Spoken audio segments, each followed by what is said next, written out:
Like a Yoda voice. Subscribe to my YouTube channel, you can. I don't know if that sounded good though. If it sounded bad, just delete it. Nah, that shit going in on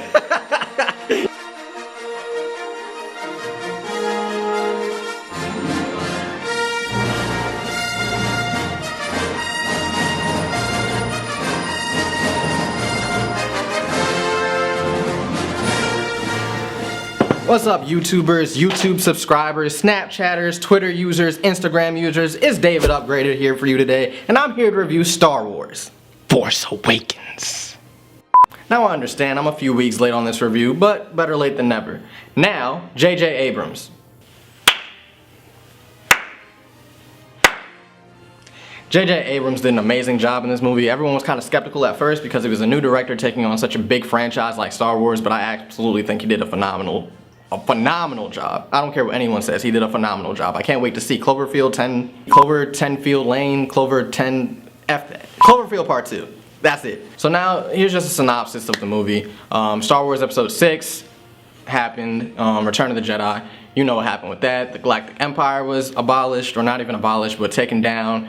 Darth Vader died. Luke Skywalker went on his leave. Everyone else broke up.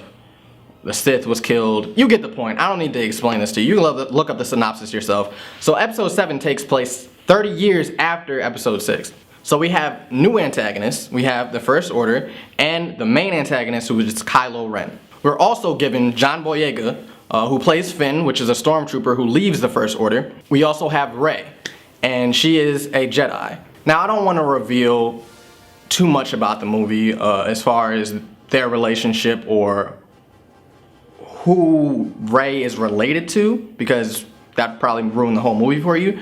But they do have, you know, a connection that will be established throughout the movie. Now, I don't know if any of you guys know this, but Daisy Ridley, who plays Rey, this was her first movie. She did an amazing job. I can't wait to see her in more movies. And the 8th one, 9th one, however many more they make, I know she's gonna do an amazing job. John Boyega also did an amazing job. I don't know if you guys saw Attack the Block. Amazing. I loved that movie. It was so underrated though, to be honest with you. It was really underrated. So if you haven't seen that movie, go watch that movie. I promise you'll like it. So on all the previews and everything, they kind of made it seem like John Boyega was the main character, when in actuality it's Daisy Ridley. Now I don't know if you guys saw Godzilla, but spoiler alert, they had Bryan Cranston in it, who is the main character of Breaking Bad, right? They killed Bryan Cranston off in the first 20 minutes. I waited a decade for this movie. I love Bryan Cranston as an actor, and you kill him off in the first 20 minutes? Yo, after the movie, dog, I was just like, where's my refund, my guy? I think Star Wars Episode 7 was well paced. I personally thought 4, 5, and 6 was poorly paced just due to the extended dialogue in each film. Now, the movies were good, but you need to have a good balance between action and talking, and just a little bit too much talking. I understand you gotta like set up the characters and everything like that, but when you start getting too far into the movie and we haven't had a significant fighting scene, at that point you're losing my attention. Out of all of them, I'd probably say Episode 7 is top 2, top 3 if you want to go that far. Personally, I thought Revenge of the Sith was the best one out of this franchise. A lot of people are going to disagree with me. It is what it is. It had the best fight scene of all time. I don't care what anyone has to say. Also, spoiler alert, Han Solo dies. Personally, he should have died in 4 or 5, Episode 4 or 5. They actually prolonged this a little bit too long because he personally didn't want to do the movies anymore. But guess what? When those checks are coming in, it doesn't matter. But all in all, they had great character development with each character. Rey, Finn had amazing chemistry, great character development. I like how they meshed the old generation with the new generation. They did it perfectly. But for the next several movies, I don't want to see the old generation. The Wookiee, R2-D2, and Princess Leia shouldn't have that big of a role in the next Star Wars or the Star Wars after that. They did an amazing job meshing them together, but I want to see new characters. I already saw them in 4, 5, and 6. I've seen enough. That's cool. Leave them alone. They also had a great cliffhanger at the end.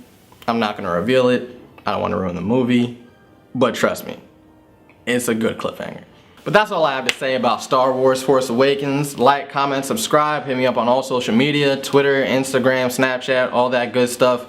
If you haven't already, check out my ranking system so you know exactly how I felt about this movie. It's going to be right here. 4 and below out of 10. The second one, which is a Redbox movie, is gonna be 5 out of 10. I'd pay to see it again. It's usually gonna be 7 to 8 out of 10.